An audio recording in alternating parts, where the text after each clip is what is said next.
Bonjour à tous, on se retrouve aujourd'hui pour corriger le spécimen 4 de première générale. On démarre directement avec l'exercice 1 qui est un QCM de 5 questions qui aborde 4 thèmes différents. On aura une question de dérivation, une question concernant les propriétés de la fonction exponentielle, 2 questions concernant les suites numériques et une question d'algorithmique. Au niveau de la notation, chaque bonne réponse rapporte 1 point, chaque mauvaise réponse ou absence de réponse n'enlève aucun point. Allez, c'est parti pour la correction de ce QCM. Dans la question 1, on nous propose une fonction f définie par x plus 1 facteur de e de x et définie sur R. Concrètement, on nous demande de trouver sa fonction dérivée. Donc il faut constater ici que la fonction est un produit, u fois v. Le produit uv se dérive en u'v plus uv'. On peut alors poser u de x qui est égal à x plus 1 et v de x qui est égal à e de x. On calcule alors u' qui est égal à 1 et v' qui est égal à e de x. On applique la formule de dérivation, ce qui nous donne f' de x égale 1 fois e de x plus e de x facteur de x plus 1. On constate que e de x est facteur commun. En factorisant par e de x, on obtient alors e de x facteur de 1 plus x plus 1, soit e de x facteur de x plus 2. La bonne réponse est la réponse B. La deuxième question concerne les propriétés de la fonction exponentielle. Pour mémoire, e de x sur e de y est égal à e de x moins y et e de moins x est égal à 1 sur e de x. En appliquant la première formule, on peut écrire que e de a sur e de moins b est égal à e de a moins b, ce qui donne e de a plus b, ce qui exclut automatiquement la réponse A, la réponse B et la réponse D, donc la bonne réponse est la réponse C.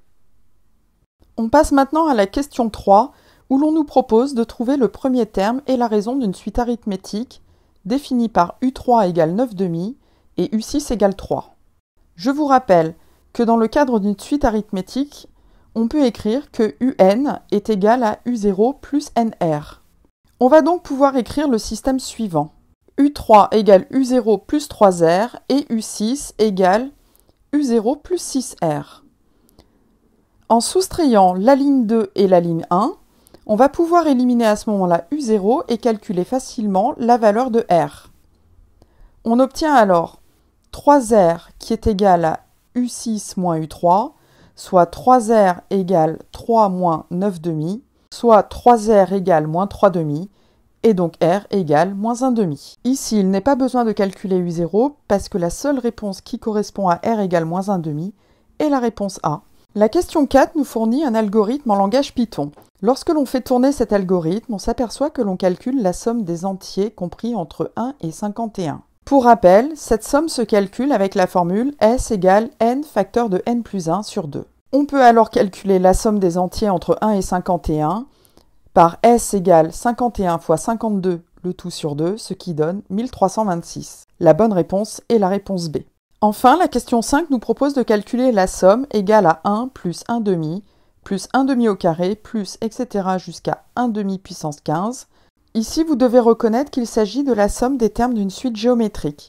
Je vous redonne donc la formule correspondant à la somme des termes d'une suite géométrique.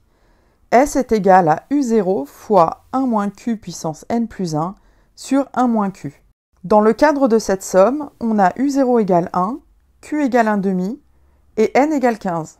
S est donc égal à 1 fois 1 moins 1/2 puissance 16 sur 1 moins 1/2, soit 1 fois 1 moins 1/2 puissance 16 sur 1/2, ce qui est égal à 2 facteurs de 1 moins 1/2 puissance 16.